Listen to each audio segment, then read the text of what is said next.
kapag naririnig ng marami ang pangalang Rodrigo Roa Duterte, ang agad na pumapasok sa isipan ng mga Pilipino ay ang mga malalaking proyektong naiwan niya sa Pilipinas. Ang Build program na nagpatayo ng tulay, daan, paliparan at pantalan sa iba't ibang sulok ng bansa, ang libreng tuition para sa mga kabataan sa state universities at ang universal healthcare na nagbigay pag-asa sa milyon-milyong Pilipinong walang kakayahang magpagamot. Ngunit bago niya narating ang pinakamataas na posisyon sa bansa, bago siya itinanghal na ika-16 na Pangulo ng Pilipinas at nakilala bilang People's President, isa lamang siyang bata na ipinanganak sa isang probinsya. Lumaki sa Mindanao at pinanday ng mga karanasan sa buhay. Pero para mas maintindihan natin kung gaano ba kayaman si Rodrigo Duterte, kailangan muna nating balikan ang tunay na pinagmulan ni Rodrigo Duterte mula sa kanyang pagkasilang, pag-aaral, pagiging abogado, pagpasok sa politika bilang mayor ng Davao hanggang sa kanyang pag-akyat bilang Pangulo ng Republika ng Pilipinas.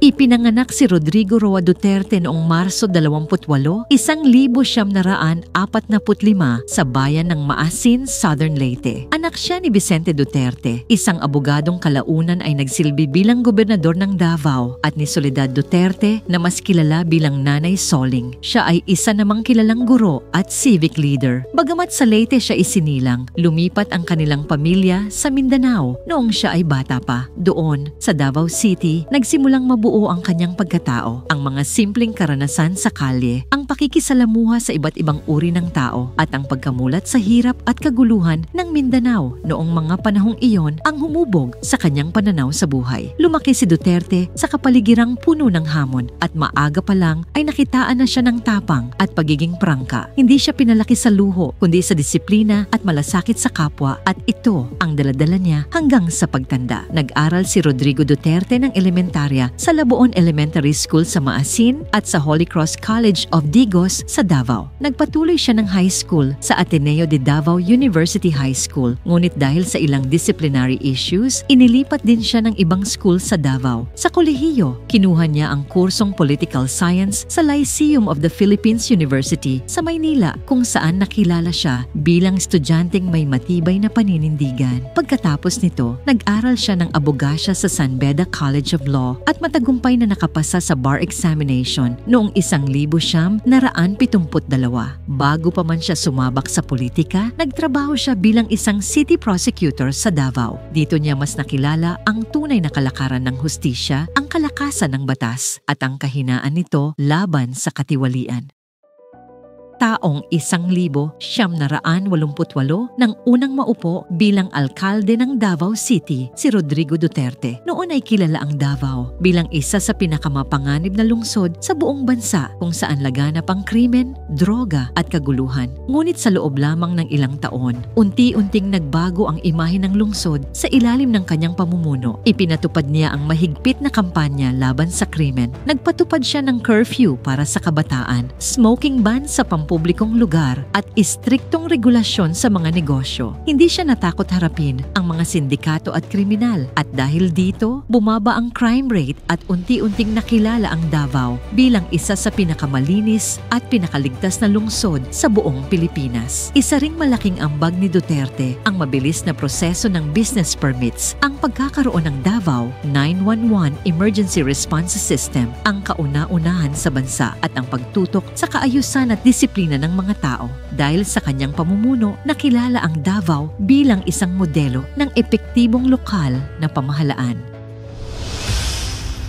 Pagkatapos ng 3 dekada bilang mayor, umangat ang pangalan ni Rodrigo Duterte sa national politics. Taong 2016, nagpasya siyang tumakbo bilang Pangulo ng Pilipinas. Sa simula, marami ang nagduda dahil isa lamang siyang mayor mula sa Mindanao, bagay na hindi normal para sa mga tumatakbong Pangulo ng bansa. Wala rin siyang koneksyon sa malalaking political clan sa Maynila. Ngunit ang kanyang prangkang pananalita, matapang na pangako na lilinisin ang bansa mula sa droga at kriminalidad at malasakit sa ordinaryong Pilipino ang nagpanalo sa kanya. Sa eleksyong iyon, nakapagtala si Duterte ng landslide victory, isang malinaw na mensahe mula sa taumbayan na sila ay handa sa pagbabago. Tinagurian siyang People's President dahil sa kanyang kakaibang estilo ng pamumuno, hindi tradisyonal, hindi elitista, kundi direkta at may malasakit sa mas nakararami. Nang maupo na siya bilang ika-16 na Pangulo ng Pilipinas, agad niyang ipinatupad ang kanyang mga pangako. Simula pa lang ng kanyang termino, naging malinaw na ito ang simula ng pinakamalalaking pagbabago sa kasaysayan ng bansa. Pag-upo ni Rodrigo Duterte bilang ika-16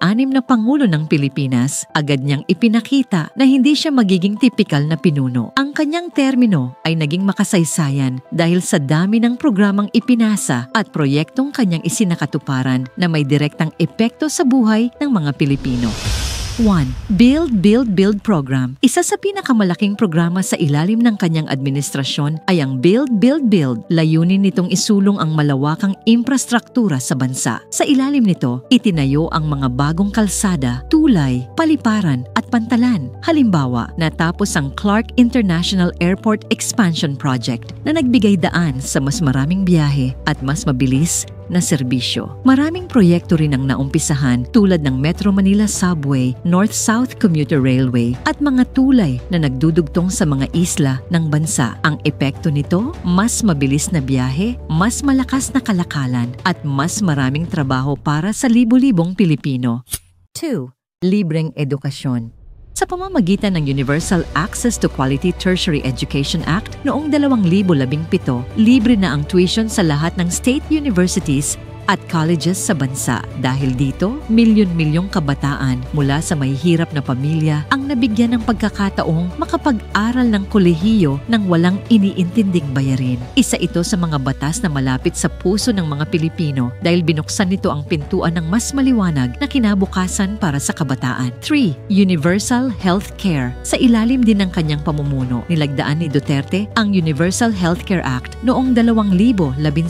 Ibig sabihin, automatikong miyembro na ng PhilHealth ang lahat ng Pilipino at may access sa libreng basic health services. Sa panahon ng pandemya, napatunayan ang kahalagahan ng batas na ito dahil nakatulong ito sa pagbibigay ng serbisyong medikal sa milyon-milyong tao. 4. Bangsamoro Organic Law o mas kilala sa tawag na BOL. Isa pang malaking tagumpay ni Duterte ay ang pagpasa ng Bangsamoro Organic Law. Sa pamamagitan nito, binuo ang Bangsamoro Autonomous Region in Muslim Mindanao o BARM na nagbigay ng mas malaking kapangyarihan at autonomiya sa mga kapatid nating Muslim. Ang resulta, mas matibay na kapayapaan sa Mindanao matapos ang dekada ng kaguluhan. 5. Ease of Doing Business Act. Bilang dating mayor, alam ni Duterte ang hirap ng mabagal na serbisyo sa gobyerno. Kaya naman pinirmahan niya ang Ease of Doing Business Act para mapabilis ang proseso ng mga permits at lisensya. Malaking tulong ito, hindi lamang sa mga negosyo, kundi pati na rin sa mga ordinaryong mamamayan na dati ay namumroblema sa red tape. 6. War on Drugs. Isa sa pinaka-controversial pero kilalang kampanya ni Duterte ay ang war on drugs. Marami ang pumuna, ngunit hindi rin maikakaila na bumaba ang antas ng kriminalidad sa bansa sa kanyang termino. Para sa kanyang mga taga-suporta, ang kampanyang ito ang nagbigay ng tapang at disiplina sa lipunan at naging malinaw na mensahe laban sa droga at kriminalidad. 7. COVID-19 Response. Nang dumating ang pandemya, naging malaking hamon ito sa kanyang pamumuno. Ngunit sa pamamagitan ng mass vaccination program at pagbibigay ng ayuda sa mga apektadong pamilya, nagawa ng bansa na makabangon mula sa krisis. Sa ilalim ng kanyang utos, milyon-milyong Pilipino ang nabakunahan at unti-unting bumalik ang sigla ng ekonomiya. Sa kabuuan, ang 6 na taon ni Duterte bilang Pangulo ay puno ng konkretong proyekto at batas na nagdulot ng tunay na pagbabago. Hindi lamang ito mga plano sa papel, kundi mga gawaing ramdam ng bawat Pilipino sa kanilang pang-araw-araw na buhay.